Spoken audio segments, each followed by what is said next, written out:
Hello everyone, আসসালামু আলাইকুম। কী অবস্থা সবার, কেমন আছো? আশা করি ভালো আছো। আলহামদুলিল্লাহ আমি অনেক ভালো আছি। আজকে আমি রান্না করব করলা ভাজি আর ডিম ভাজা।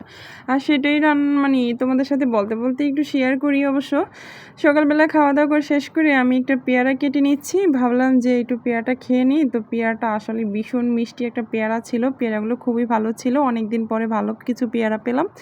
তাই আসলে কিছুদিন আগে আনছিলাম, এলে একদমই পাঞ্চা পাঞ্চা লাগে। এই পেয়ারাটা খুবই মিষ্টি ছিল।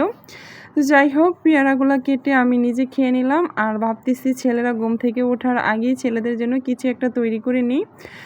তো আসলে ওদের জন্য একটু ডিম ভাজি করতেছিলাম, যে না তাহলে ডিম ভাজি করে নিই, যাতে সকালে ওরা যাতে ওঠার আগে আমি ওদেরকে ঝটপট খাবারটা দিতে পারি। ছেলেদেরকে দেরি করে খাওয়াইতে খাওয়াইতে আসলে এমন অভ্যাস বানায় ফেলছে না, এখন আর অসুখই ছাড়ে না।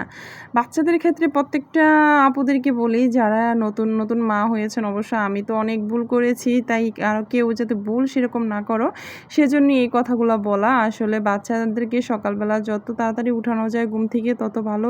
আর রাতের বেলা যত তাড়াতাড়ি ঘুম পাড়িয়ে ঘুমানো যায় ততই বেশি বাচ্চাদের সুস্থ থাকে বাচ্চারা। তো আসলে সকালবেলা তাড়াতাড়ি ঘুম থেকে উঠিয়ে ফ্রেশ করে যত তাড়াতাড়ি খাবারটা খাওয়ানো যাবে ততই বাচ্চারা সুস্থ থাকে, অত বেশি অসুখ হয় না ওদের। আর আমি যে ভুল করেছি সেই ভুলের জন্য তো প্রতিনিয়ত আমার ডাক্তার আসি, কি বলবো, ডাক্তার হয়েছে এখন আমার বান্দা বান্দা কাস্টমারের মতোই হয়ে গেছে।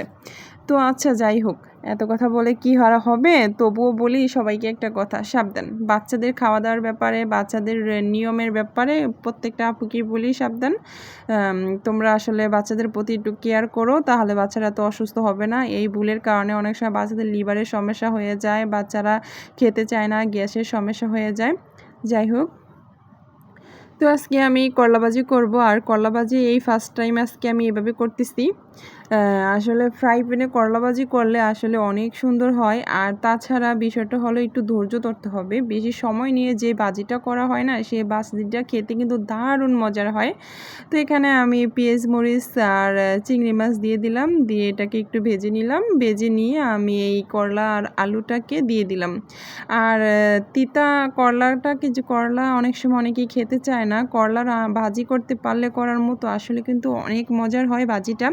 আর করলার তিতাটা ছাড়ানোর জন্য কিছুক্ষণ লবণ দিয়ে ভিজিয়ে রাখতে হবে, তাহলে নরম হয়ে যে রসটা উঠে যায়, তারপরে ভালো করে ধুয়ে নিলেই কিন্তু ওই তিতা পাপড়া চলে যায়। তো আমি অনেক সময় নিয়ে পুরো সময়টা দেখাই নাই, কারণ ভিডিওটা অনেক বেশি বড় হয়ে যাবে। আমি আস্তে আস্তে করে এই ভাজিটাকে ভেজে নিয়েছি, একটু ঝরঝরা হয়েছে, একদমই তিতা ভাবটাও নাই, ভাজিটা খেতেও ভীষণ মজার হয়েছে। তো এভাবে তোমরাও করে দেখো আসলে কতটা মজার হয়। ওকে, বাই বাই। কেমন লাগে?